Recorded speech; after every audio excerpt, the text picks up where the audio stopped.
姐，你怎么一直咳嗽啊？天气冷吧，就一直在咳嗽啊。那你要不要试试看这个喉糖啊？糖会胖吧？不会哦，这个是天然的汉方喉糖哦。真的吗？对，试试看，好，会不会不好吃？不会，吃起来就是稍微甜甜的，就连控糖的人也可以吃哦。它没有臭臭味道哎。对，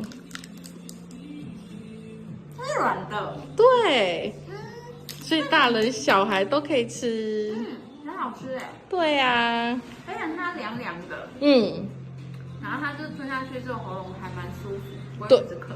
对，它对止咳也蛮有效的，也可以舒缓喉咙的不舒服哦。那它这个有活动吗？有，现在特价